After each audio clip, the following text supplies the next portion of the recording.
I'm Michelle. I live with my 15-year-old teenage son and my cat, Honeybucks. As a young child, all of our celebrations really centered around some sort of a feast or a meal that happened. It was always just really good, wholesome food, and we had a lot of variety and color and texture on the table, and a real lack of recipe books. You know, it's mostly open the refrigerator, see what's there, and then always feel confident that you can feed whoever walks in the door. Family for me is not just your immediate family, it's those who you bring in to be really close to your heart. And even during the midst of our divorce and separation, we were living together.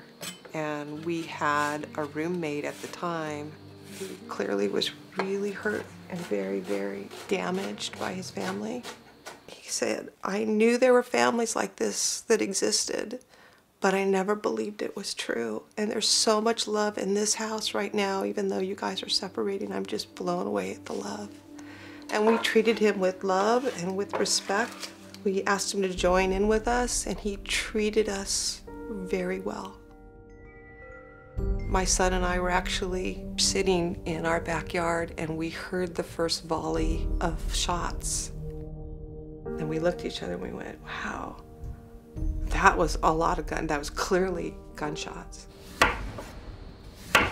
20 minutes went by, and then the huge barrage of gunfire for like a minute. And we looked at each other and went, oh my God.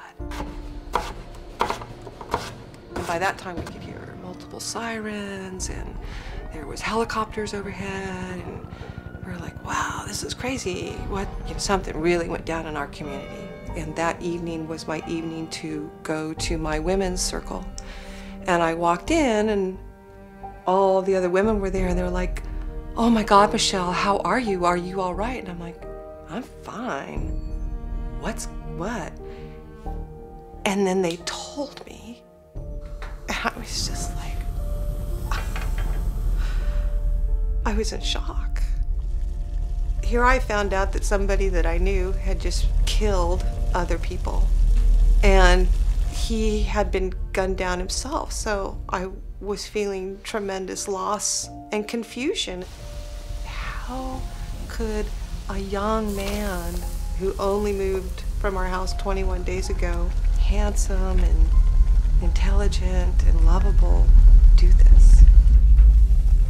The tough part for me in that forgiveness place with him was I was just so angry with the community. I was so angry at having to witness firsthand how somebody is so torn down that there's no compassion.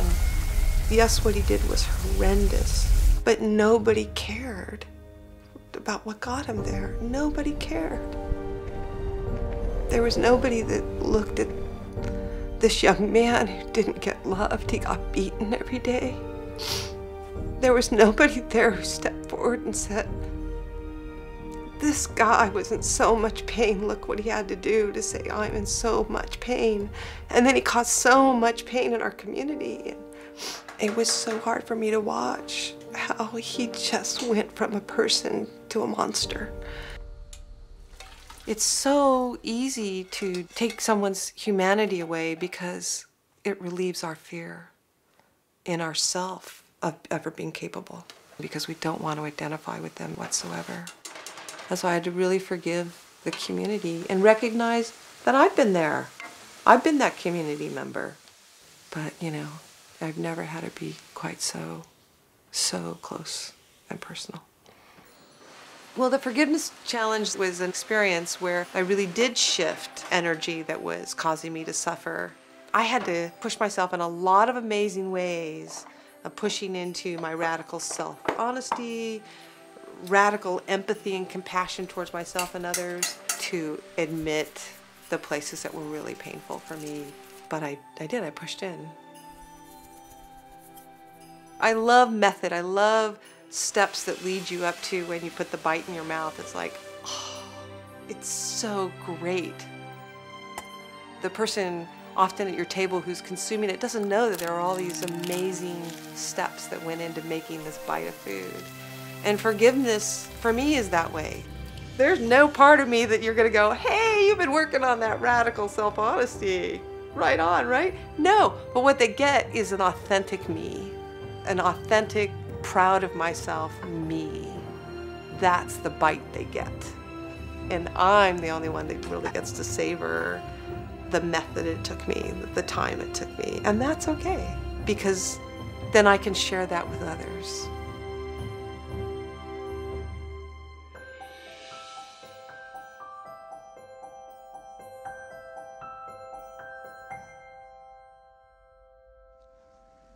Are you ready?